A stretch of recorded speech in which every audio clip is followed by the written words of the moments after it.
Hello everyone, welcome back to the channel. So I'm going to be mounting, I'm guessing probably the deer that I shot the other day. I have another one here that I shot a couple years ago or so. This one right here is just an 8-point. Happy with the deer. This one's just a bit bigger. It's a 9-point. Got a crab claw kind of here. Decent deer, I'm super happy with it. This one's actually probably a 3.5-year-old. This other one I got is a 2-year-old, but I shot the 2-year-old on public land, and I'm definitely more than happy, more than happy to go ahead and take him. So I did, shot him with my bow. He didn't go very far. I actually just made a video recently on the broadhead I shot him with, which was actually an Allen broadhead. It's just a 3-blade fixed broadhead, super nice no, I wouldn't say nice. I mean, there's obviously better stuff. But this is it right here. Not the same one, but this one is an unshot broadhead. And it did a great job. So if y'all wondering about that, wanting to shoot something cheaper, because I say a lot that I'm a minimalist hunter.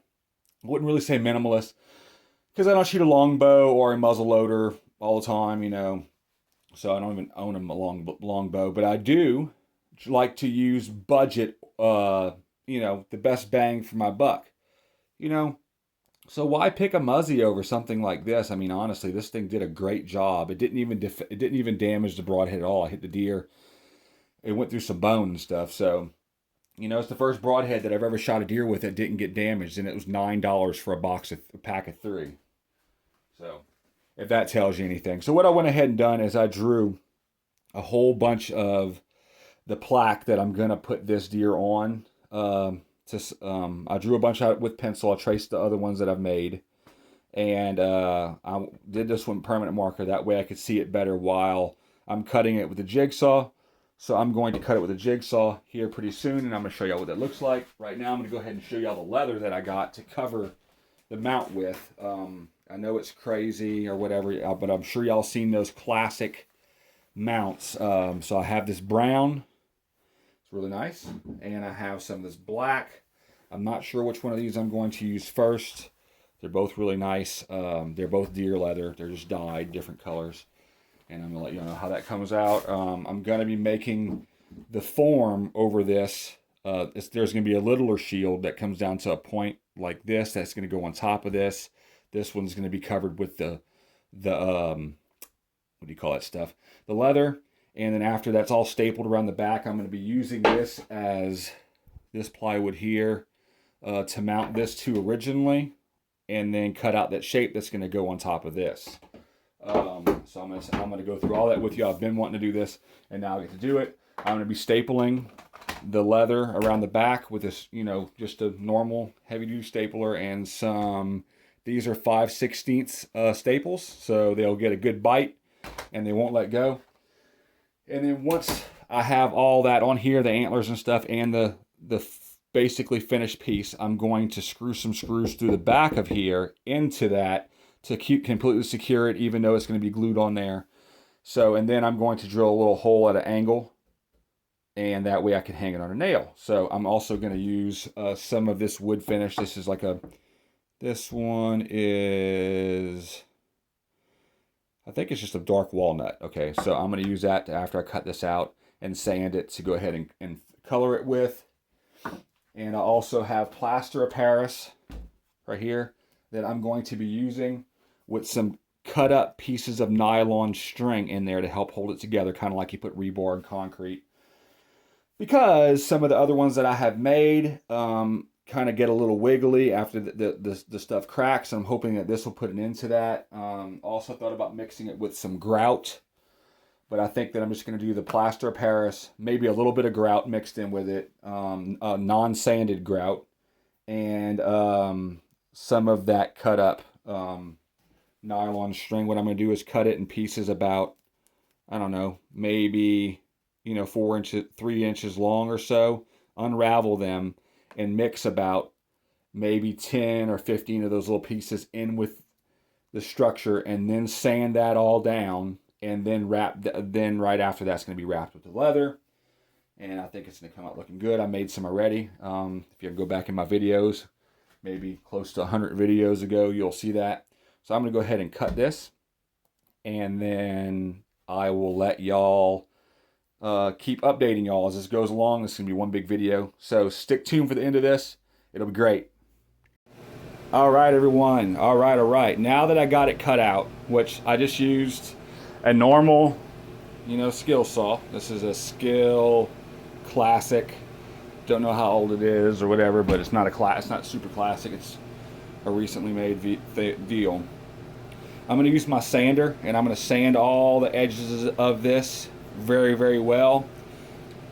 And then the very last thing that I'm going to do, I'm pretty sure anyways, is I am going to, before being done with this, the only other thing I'm going to do after letting a few coats of this dry on here is I'm going to drill my hole in the back right about directly under that, going in at an angle. That way it can slide down on a screw or a nail on the wall, and it won't go anywhere. That's how I've done it with the last ones that I've made. It works very well.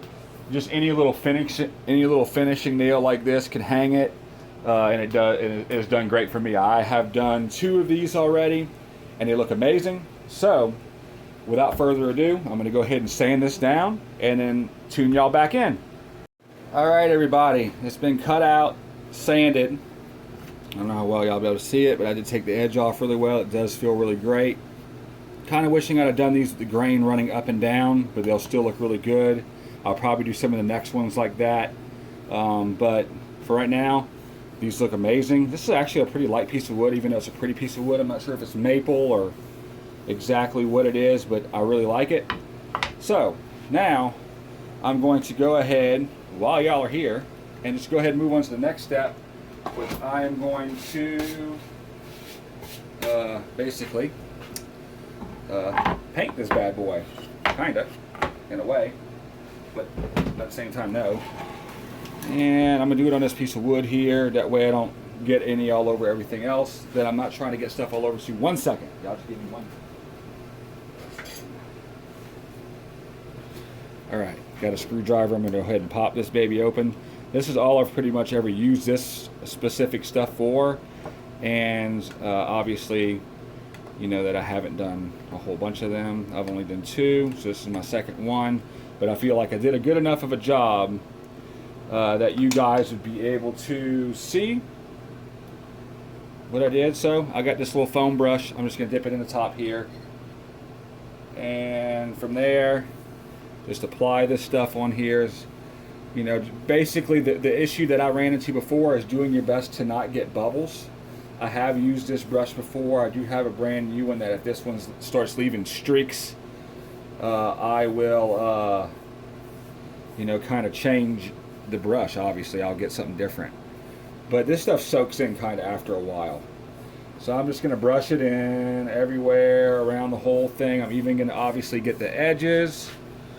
But it's not, this isn't a hard thing to do. So all of y'all who are like, oh, I ain't never painted anything before, and you want to be a DIYer or a do-it-yourselfer, it's really not that bad. So maybe some doctor's gloves that'll help you not get this stuff on your hands, because once you get it on there, it doesn't like to come off very easy. I think that I actually might just do the 1 coat on this, because some ones that I've done before have ended up very, very dark. One ended up very dark, not like black or anything, but obviously, a little bit darker than I'd have wanted it. So I'm just going to do the 1 coat on this. It's hard to hold on to. I don't have any type of a jig to hold it in or anything like that.